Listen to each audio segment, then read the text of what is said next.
अस्सलाम वालेकुम वरहमतुल्लाह। वालेकुम सलाम। मैं रिवायात के बरक्स मेहमान की बजाय मेज़बान से सवाल कर रहा वो थोड़ी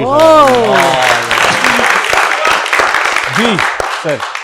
जिस तरह अभी आपने उनसे गुफ्तगू की, आपने मुख्तलिफ़ आयात के हवाला जात दिए, आपने कुरान की बातें की और वो सारी, तो सेम इसी तरह मेहमान के मुतल्लिक भी मेहमान को अल्लाह ताला की रहमत करार दिया गया है। बेशक। और हदीस है कि जो शख्स अल्लाह ताला पर ईमान रखता है और आखिरत पर ईमान रखता है, उस पर फ़र्ज़ है कि वो मेहमान की इज़्ज़त करे। बेशक। तो आपके मुतल्लिक सोशल मीडिया पे आजकल ये कुछ देखने को मिल रहा है कि जो आपके साथ नशिस्त रखता है उसका मतलब ये हरगिज़ नहीं होता कि आप सवाल जवाब करेंगे, बल्कि आप उसको बेइज्जत करेंगे। तो जिस तरह आपके सवाल जवाब होते हैं उससे ये लगता है कि आप सवाल कम कर रहे हैं बल्कि अगले शख्स की तज़लील कर रहे हैं। आपका अंदाज़े गुफ्तगू इस तरह होता है। इस शोबे में, इस इंडस्ट्री में आपका बहुत बड़ा मकाम है, बहुत नाम है। तो मेरा नहीं ख्याल कि आपके ये शान शान है कि अगर कोई... अब आप जजमेंट दे रहे हैं, सवाल खत्म हो गया? नहीं, आगे मेरा सवाल ही है कि आपके साथ किसी शख्स की नशिस्त हुई, यकीनन वो एक अजीब इंसान, जाहिल इंसान था, तो वो आपने बड़ा अपना लेवल गिरा के उनसे गुफ्तगू की थी। और इसके अलावा भी मैंने आपकी मुख्तलिफ पॉडकास्ट देखी हैं। आपका जो अंदाज़ होता है वो बड़ा सख्त होता है। आपको नहीं लगता कि आपको अपना अंदाज़ थोड़ा नरम करना चाहिए, एक मेहमान का जो मकाम व मर्तबा होता है उसका भी ख्याल करके, क्योंकि सोशल मीडिया पे आजकल ये आप पे बहुत ज़्यादा तनकीद हो रही है। अगर खिलाफ हैं होने तो जान थोड़ी है, ये सब धुआं है, कोई आसमान थोड़ी है। सवाल हो गया? नहीं, इसके मुतालिक मुझे लगता है... तकरीर तो ना करो, सवाल करो ना भाई। नहीं, सवाल मेरा ये है कि इसके मुतालिक पस मंज़र में आपने कुछ सोचा होगा कि शायद आप यूनिकनेस शो कर रहे हैं या कोई ना कोई कुछ ना कुछ आपका कुछ आपकी कोई इस मुतालिक क्या सोच है, मतलब क्या सोच के आप इस तरह के मुझे इजाजत है कि मैं जवाब दे सकूं? आपके सवाल का पहले मैं जवाब दूं। हाँ बिल्कुल, मेरी मेहमान से सुनिए पहले। मैं आपको बताऊं, सबको आज के मुझे धोखे से बुलाया गया, मुझे नहीं बताया कि मेरा रेहान तारिक के साथ अच्छा। 2 महीने पहले मैंने अपना YouTube चैनल, जो लड़का चलाता है उसका नाम भी रेहान है, मैंने उससे कहा रेहान तारिक को कांटेक्ट करो। जब इसने पतलू का किया था, इसने जो पतलू की पतलून उतारी थी मुझे अच्छी लगी थी। मैंने कहा मैं इसके साथ पॉडकास्ट करती हूँ बिकॉज मैं झूठी नहीं हूँ, ठीक है। अपने पे इत्तेकाद, ईमान अपनी ज़ात पे भी होना चाहिए इंसान को। मुझे कहने लगा मैम प्लीज़ ना करें, ये बहुत खरी खरी करता है और आपको इंसल्ट करेगा और ये। मैंने कहा मैं डरती नहीं हूँ, तुम नंबर निकालो। मुझे इनकी जो भी इनका हैंडल करती हैं, उन्होंने मुझे कॉल किया, उन्होंने कहा मेरे साथ पॉडकास्ट है। जब मैं यहाँ आई मेकअप रूम में, मुझे पता लगा कि मेरा रेहान तारिक के साथ इंटरव्यू है। यकीन माने, ना मेरी टांगें कांपी, ना मेरा जिस्म कांपा, मैं बहुत खुश हुई। मैं दिल से ये चाहती हूँ, खरा सच में इकरारुल हसन, रेहान तारिक जैसे खरे लोग जो कि वो राज खोलते हैं, वो किताब खोलते हैं जो हम सब बंद करके रखे हुए पीछे। हम उनको सवाल उठाना, हम लोगों को चाहते ही नहीं कि क्वेश्चन करें। अल्लाह ने कुरान में बार बार कहा है, तुम अपना दिमाग क्यों नहीं इस्तेमाल करते, तुम ढूंढते क्यों नहीं हो, तुम तफ्तीश क्यों नहीं करते हो, तुम पता क्यों नहीं लगाते हो। आई am happy, I appreciate it. हाँ, लोग डरते हैं सच बोलते हुए। रेहान का थोड़ा सा सॉफ्टनेस है, लेकिन मेरे साथ अल्हम्दुलिल्लाह बहुत अच्छे रहे।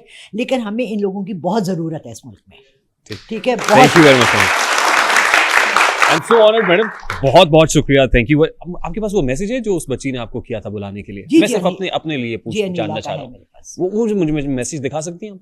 अगर एक्चुअली मैं दूसरे फोन पर, आज मेरे से बहुत बड़ी गलती हुई, मैं अपना फोन घर जोड़ा। वो एक्चुअली जो मैसेज होता है ना, उसे कहा होगा, उसमें नीचे लिखा होना चाहिए podcast, I am an associate producer, right, और उसने इस तरह से लिखा। आप उसको जरा रीचेक कर लीजिएगा, क्योंकि इसलिए था नहीं, but I am happy, I am very happy, so no complaints. जी, वो जब आपने कहा ना कि उसने कहा मेरे साथ था, तो वो शायद आपकी कोई कम्युनिकेशन में हुआ होगा, मिसकम्युनिकेशन हुई होगी। अल्हम्दुलिल्लाह बहुत ज्यादा उसने यही बोला होगा कि ये हमारा पॉडकास्ट है, हमारा शो है, आरटीएस। आपका नाम कहीं भी उस मैसेज में मेंशन आरटीएस लिखा होगा उन्होंने। आरटीएस तो मैंने सब्सक्राइब ही किया हुआ है, मैं तो रोज 10 आरटीएस के मैसेजेस आते हैं। So kind of you madam, it's so honoured. वो मुझे फॉरवर्ड भी कीजिएगा ताकि मैं उसको भी चेक करूं कि उसने क्या इबारत लिख के भेजी थी। As far as your question is concern, तो मैं हमेशा ये कहता हूं कि जो तौर है दुनिया का उसी तौर से बोलो, बहरों का इलाका है जरा जोर से बोलो। हमारा ये जो प्लेटफॉर्म है, गुज़श्ता पॉडकास्ट भी हुई, तो उसमें जो साहब बैठे हुए थे वो अपनी वकला की टीम के साथ आए हुए थे, और उन्होंने मेरे पूछने से पहले अपने तिब काउंसिल के सर्टिफिकेट्स भी रखे हुए थे, कागजात भी रखे हुए थे। यानी जो हमारा मेहमान आता है उसको भी ये पता है कि जो हमारा मिजाज है उसमें हम क्रॉस एग्जामिनेशन करते हैं, हम कुछ चीज़ों को एक्सप्लोर करते हैं। देखिए, हमें कासर लेसी की आदत नहीं है। हमारे यहाँ ये क्यों कंडेम या आप इससे घबरा क्यों रहे हैं, खाइफ क्यों हैं, या लोग इससे बात इसलिए कर रहे हैं? हार्ड टॉक करता है स्टीफन सेकर, Absolutely. ठीक। I've been listening to him. I am very fond of Anderson Cooper. That- Anderson Cooper बहुत अच्छा काम कर रहा है। बिल्कुल। वहां पे वो लोग ये कर सकते हैं क्योंकि वहां पे वो कह लेते हैं, क्योंकि आगे से भी सह लेते हैं। हमारे यहां जब कोई ऐसा कल्चर फरोग पाता है तो आप जैसे यूथफुल आदमी, यंगस्टर, जिसको मैं कहता हूं कि आप अपने वक्त के बादशाह हैं, तो अगर ये मैं अपने लिए नहीं कर रहा हूं मियां, ये आपके लिए this is a cause and this is for you. मैं अपनी जिस जामिया में पढ़ता था उस जामिया के vice chancellor was a retired journal, और उनका अपना एक ऑरा था, बिल्कुल। और ये था कि वो, और हम वहां पे भी कमरे में धड़ल्ले से जाया करते थे कि जहां पे ऐसे आप दबक के बड़े बड़े डीन्स और ये सब बैठे होते हैं ना, हम वहां पे भी उसी यूथफुलनेस के साथ जाते थे। मैं आप लोगों के अंदर भी वही जज्बा देखना चाहता हूं। माशाल्लाह। मैं आपको कहना, आप मेरे इस शो में आके, ये जितने लोग आए हुए हैं, आप पहले बताइए मैंने आपको बुलाया, यानी आई मीन आप मेरे प्लांटेड हैं? यहां पे जितने लोग आए हुए हैं कि क्या मैंने कोई क्वेश्चन आपको बताए हुए हैं? नहीं है ना, आप कुछ भी पूछ सकते हैं। सिर्फ ये मैं हमेशा कहता हूं, अखलाक के दायरा कार में रहते हुए Absolutely. कौन सी बात कहां कैसे कही जाती है, ये सलीका हो तो हर बात सुनी जाती है। अब किसी को मरोड़ उठता है, हम क्या करें? हम तो खुश हो रहे हैं, हमें तो अच्छा लग रहा है, और हंसो। that's it. तो लेट्स चेरिश इट। मैडम ने बड़े ही खंदा पेशानी से और हौसले के साथ सुनाया। होता पता है क्या है, जर्फ की बात है। हमारे मेहमान मैडम जो पहले भी गए, बहुत हंसते मुस्कुराते। विजन साहब ने कहा कि 50 लाख और ये वो सब। मैं फिर कहता हूं, लानतुल्लाहि अलल काज़िबीन, झूठे बिल्ला की लानत है। मैंने तो उसका जवाब देना मुनासिब नहीं समझा, और हमें किसी का भी जवाब नहीं देना है। यहां पे ऐसे ऐसे लोग उठ के क्या क्या बातें कर रहे हैं। हमारा 19 साल का सफर है, Right. ये 19वां साल है हमें, माशाल्लाह, और माशाल्लाह। जैसी जैसी बातें हम और तूफानी बदतमीजी सुन रहे हैं, बड़ी हौसले से सुन रहे हैं। होता यह है कि जब कोई क्लिप जाता है ना, और गेस्ट को कहीं ऐसा लगने लगता हो मेरी तो वायरल हो गया और ये दुकानदारी खत्म हो रही।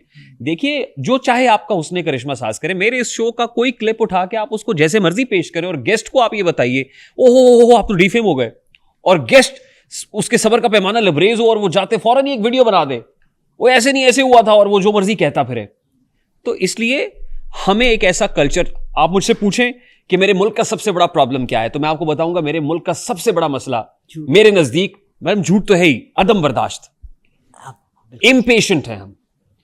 मैं भी बेसब्र हूं, आप भी बेसब्रे हैं, मुझे आगे आने वाले बच्चे भी बेसब्रे ही लग रहे हैं, क्योंकि जब हम बेसब्रे होंगे तो हम क्या प्रमोट कर रहे हैं।